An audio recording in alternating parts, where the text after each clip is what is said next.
As Republicans maintained their control over the House by a thin margin, President-elect Donald Trump announces more key roles in his future administration. And a cold front that is right now moving through Central Texas, blowing in some chillier air. We'll track up and down temperatures and a little bit of rain in first warning weather. Well, President-elect Donald Trump is in Washington today, where he met with President Biden at the White House. Thanks for joining us. I'm Daniel Marin. And I'm Jennifer Sanders. As NBC's Alice Barr reports, the president-elect also visited with congressional Republicans as NBC News projects the GOP wins the House. John, congratulations. President Biden today welcoming President-elect Trump to the White House, meeting for nearly 2 hours in a return to the traditions of a peaceful transfer of power. The president-elect offering his thanks. He did not host then President-elect Biden during the last transition as he sought to reverse the 2020 results. Politics is tough, and it's in many cases not a very nice world, but it is a nice world today, and I appreciate it very much. Before the sit-down, President-elect Trump celebrating with House Republicans as NBC News now projects the GOP secured control of the House, cementing a Republican sweep. It's always nice to win. Another win today on Capitol Hill for South Dakota Senator John Thune, who Senate Republicans voted in as their new majority leader. He'll oversee approval of Trump administration nominees. The president-elect announcing Florida Senator Marco Rubio as his pick for Secretary of State. Matt Gaetz his selection for Attorney General. If confirmed, the Florida congressman would lead the Department of Justice that has investigated him in the past. And Fox News host Pete Hegseth his choice for Secretary of Defense. The Army National Guard veteran who served in Iraq and Afghanistan has argued against women in combat roles and said the military focuses too much on diversity. Any general that was involved, general, admiral, whatever, that was involved in any of the DEI woke, it's got to go. Democrats pushing back. The selection of this person who has very little experience in running the largest department in the federal government, serious concerns.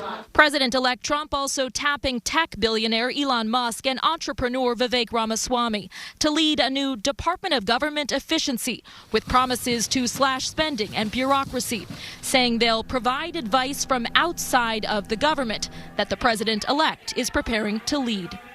In Washington, Alice Barr, NBC News. And you heard Alice mention that Republicans voted South Dakota Senator John Thune as their new majority leader. Well, Thune defeated Texas Senator John Cornyn by a final vote of 29-24, according to people in the room. Austin area Congressman Michael McCall says he made a mistake after police briefly detained him at a D.C. area airport. A spokesperson for McCall, who represents Texas's 10th congressional district, said it happened 2 weekends ago and police approached him because he appeared to be drunk and needed help. McCall said he took Ambien to help him sleep and combined that with several alcoholic drinks. A family member picked him up. Now, he told NBC News in a statement, quote, "This incident does not reflect who I am and who I strive to be. As a human, I am not perfect." McCall just won re-election, securing his 11th term in the House, and he oversees one of the most powerful House committees as chair of the Foreign Affairs Committee. First warning weather with Chief Meteorologist Nick Bannon. Let's take you to southeast Austin from our Whittlesey Landscape Supplies weather camera, where the skies are clear and the air is windy. We're already seeing that camera wobbling around, and we've got gusts roughly between 18 to 25 miles per hour coming in out of the northwest, soon to be out of the north as our cold front is blowing in. It's a little hard to tell just on the temperature map alone where that front is, but if we pop on the dew point, which measures the humidity and the comfort in the air, in a way, you could see those dew points in the 40s and 50s out ahead of the front, and then 30s and 20s behind the front. So this is where the front is, which means it's cleared most of the area. As we head into the evening, the numbers will start coming down. 71 at 7, 64 at 9, and down to 59 here at 11. So it should be a breezy yet tolerable evening, not too chilly. These numbers not falling that quickly, but we will be turning cooler. We'll track some even chillier air later in the work week before a weekend warm-up. Then rain chances come back and an even bigger cool down for next week. thank you so much. Tonight we are learning more about what led up to Austin police shooting and killing a man at a Northwest Austin apartment complex. That shooting happened last Thursday. Let's bring in KXAN's Brianna Hollis. She was there as police briefed media on the case this afternoon. So Bree, this started in Bee Cave. Yes, police there tried to pull over a speeding driver. That driver briefly stopped and then drove away from police. Bee Cave dash cam video shows him speeding down county roads, even driving on the wrong side of the road for long stretches. Bee Cave eventually stopped that chase for safety reasons, and the driver made his way to Austin, where police say he went to his ex-girlfriend's apartment and this happened.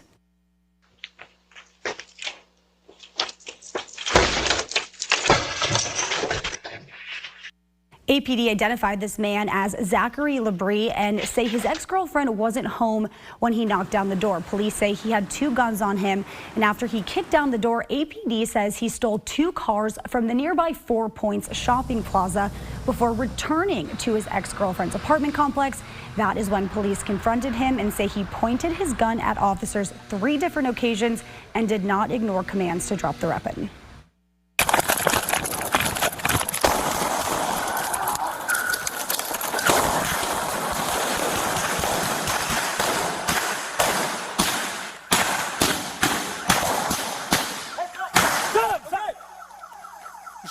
Shots taken. Suspects down. Chief Lisa Davis has not released the names of the officers who shot Labrie at this point because they are undercover officers. And tonight at 6, we'll provide a little more insight on the subject's criminal history. All right, Bree, thank you so much. Well, Austin police are searching for several suspects in connection to a deadly shooting in East Austin last week. This happened late Thursday afternoon on Rosewood Avenue. Officers say they found the victim, 20-year-old Matthew Escalante, with a gunshot wound. He died at the hospital. Investigators say they believe Escalante went to meet someone, but a suspect shot and killed him before running away with the other suspects. APD is offering a reward of up to $1,000 for any information that leads to an arrest. Well, some tense moments earlier today outside the Tesla Gigafactory southeast of Austin. And construction crews hit a gas line, forcing an evacuation of a nearby cooling center.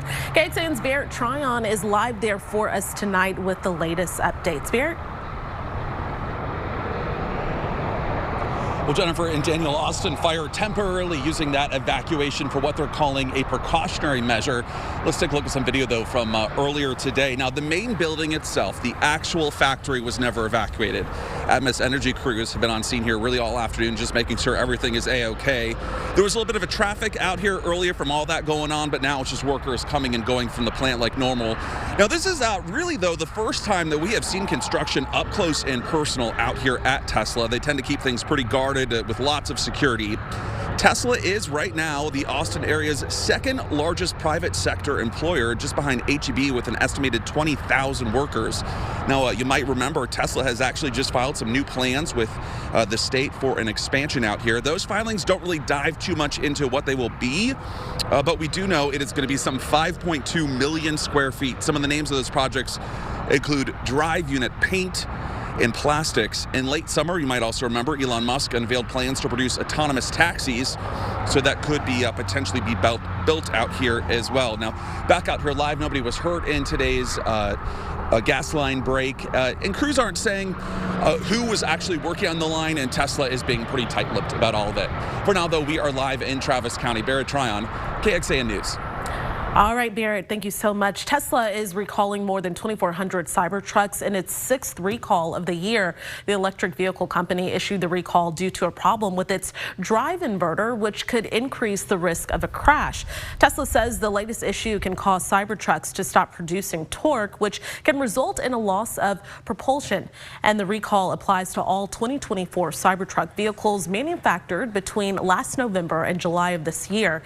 Tesla says it is not aware of any accidents related to this issue, and it's offering to fix the problem for free. Fighters ensuring the bird of prey soars to recovery. Friday marks National Recycling Day, and a new multi-million-dollar plant helps Central Texas keep its waste out of landfills. Texas Disposal System showed us the newly built construction and demolition plant that's in Creedmoor. Its goal is to handle waste from construction and demolition projects. That plant tackles between 25 and 50 tons of waste an hour, diverting about 60% of that away from landfills. The importance is all the material that can be diverted stays out of the landfill and makes the landfill last longer for everyone in the community. And according to the city of Austin, they've issued more than 10,000 building permits every year since 2003, with more than 1,000 issued already for next year. We only have 2 weeks left of our KXAN Friendsgiving Challenge. Morning team versus evening team. We're both trying to raise $75,000 each. And right now, your evening team has a little less than 10. So we could really use your help. KXAN.com/Friendsgiving. All the money goes to the Central Texas Food Bank, and they can buy 3 meals with about every dollar of donations. Here locally, we got to 88, but it's turning cooler. We'll track another front for next week and the impacts of that in First Warning Weather. Well, there's some progress in the plan to add at least one tolled lane on South Mopac from downtown to Southwest Austin. And at an open house last night, the Central Texas Regional Mobility Authority laid out its initial findings of an environmental study and presented a possible build out of that road. KXAN traffic anchor Erica Brennis has the latest on the project and how you can weigh in. About 200,000 people drive on Mopac between downtown and Slaughter Lane every day. 11 years has gone by since CTRMA first began discussing the Mopac South project, but a roadblock in the form of a 2016 environmental lawsuit and its appeals sidelined the project for years. Then the project suffered another delay, the pandemic. But there's new momentum in the form of this open house, which was held at Austin High School on Tuesday night. Louisa Thallander is one Austin resident who showed up to look at the plans. I moved here in 2001, so I had a 1-month-old child, and we've been here ever since. So you're very familiar with South Mopac. Yes. How have you seen it change in the recent decades? I mean, just, it's packed. I mean, it's so much busier now than it has ever been. I think, you know, for probably the first 10 years we lived here, it was fine. There'd be a little bit of traffic, like at traffic times, like 5 p.m., 6 p.m. But now I feel like with all the building, like Buda and like kind of farther south and the toll road that's down there now and stuff like that, like 2 p.m. there's traffic. Like I sit and I inch along, you know, to get home, and it's, you know, 2 until probably like 6:30 or 7. CTRMA released its latest environmental impact findings as well as another option for expansion. A new animation shows at least one express toll lane from South Austin to downtown, with an entrance and exit ramp at Slaughter Lane, William Cannon, another one near 360, and again for downtown and Enfield Road. I am hopeful for improvements. I mean, I appreciate that they're trying to take every factor into consideration, and that's important. This is by no means even close to the final design, but it's an option that will evolve with more public input and planning. In Austin, Erica Brennis, KXAN News. And you have until December 29th to submit your feedback. We have a link to leave your thoughts. It can be found in this story over at KXAN.com. Okay, we know a cold front is on the way, but we just have to get through these 80s right now. Yeah, well, the cold front is going to knock these 80s away here until the weekend. So, yes, cold front number 1, it's here. Cold front number 2 comes through Monday into Tuesday of next week. I think you might like that one a little more than this one. This one will bring a more gradual temperature drop here this evening, as we'll be out of the 70s into the 60s between about 9 and 10 tonight.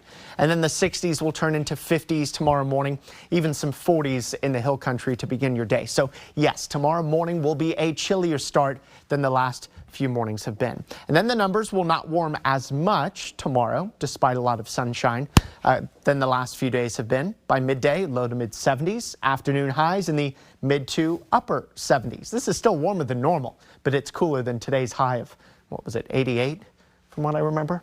Friday morning will be even cooler, widespread 40s. There could be a few spots that actually dip into the 30s Friday morning. We have not had many of those here this season.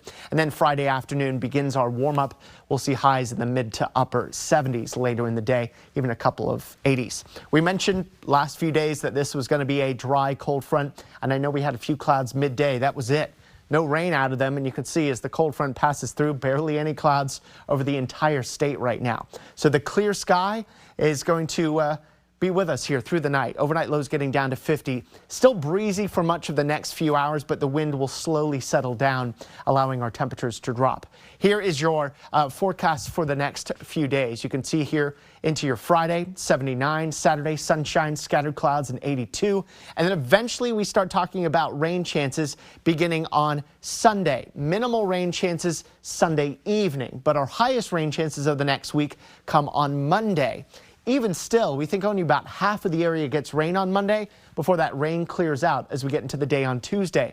And early estimates on rain, not much. Quarter inch or less for most of us. There could be some quarter inch to half inch amounts northwest of Austin, mostly for the northern hill country. So we're not looking for a lot of rain, but it is going to be some rain. Here's a look at our first warning weather 7-day forecast. You can see that some rain is going to come with a bigger temperature drop. 79 Monday, 76 Tuesday, but you'll notice that bigger temperature drop into Wednesday as high temperatures will be down to 65. That would be our coolest highs of the season so far. So yes, 60s here on Wednesday. And not only that, but we could be looking at some lows getting into the 30s as we get into Wednesday night and Thursday morning. Believe it or not, we're still not done talking about the tropics. National Hurricane Center monitoring PTC 19. That's potential tropical cyclone number 19 there in the Caribbean. It's expected to become Tropical Storm Sarah before meandering around the portions of Central America. Some of our computer models, once it moves through the Yucatan Peninsula, do wrap it around toward Florida, but right now the National Hurricane Center does not have Florida in the cone. And just a quick reminder again, today, by the way, is World Kindness Day. And wouldn't you love to feel kind by donating to our Friendsgiving Challenge? KXAN.com/Friendsgiving.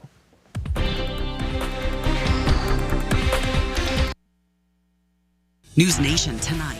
Immigration, a key issue for voters. Now, newly appointed border czar Tom Homan joined Chris. How the Trump administration plans to secure the border. Will mass deportations become the law of the land? Tonight on Cuomo, starting at 8/7 Central. To find News Nation, go to joinnn.com. If you were looking to buy a house here in Central Texas, you'll find there's no shortage of options in the area. According to the Austin Board of Realtors, last month saw a jump in active listings across the Austin metro area. There are close to 11,600 listings available from Round Rock to San Marcos, which brings the total available inventory up to 5.1 months worth. Now, to give you perspective, healthy markets see an available inventory of 6 months. And in recent years, our region has seen as little as 2 weeks. Now, zooming in on median housing prices, Bastrop County has seen one of the area's lowest at $355,000. Next up is Hays County at $359,000. Williamson County seen median prices at about $420,000. The Austin metro area overall a little bit higher at $430,000. And that's because the city of Austin is seeing the highest median prices in the area at $565,000. And going in depth right now when comparing September's median prices to October's, Bastrop is the only county holding steady month over month. According to September's Central Texas housing report, Bastrop saw a price increase of just $10 between September and October. Meanwhile, Hays County saw a big drop of a little over $10,000. Median prices in Williamson County and the Austin Metro jumped between $4,000 and $5,000, and the city of Austin saw the largest decrease by $15,000. Austin firefighters took on a different kind of rescue mission after a hawk got caught in kite string that was snagged on a tree along the hike and bike trail yesterday. The KXAN viewer reached out to us after witnessing the Austin Fire Department's rescue. Austin Wildlife Rescue officials confirmed the hawk is recovering in their care. Doesn't appear to have any major injuries. Once officials conduct a flight test, they will then release the hawk back into the wild. Well, coming up, it's Chicago Wednesday on KXAN, starting with Med at 7, Fire at 8 o'clock, and then PD at 9 o'clock. And then we'll see you back here for KXAN News at 10.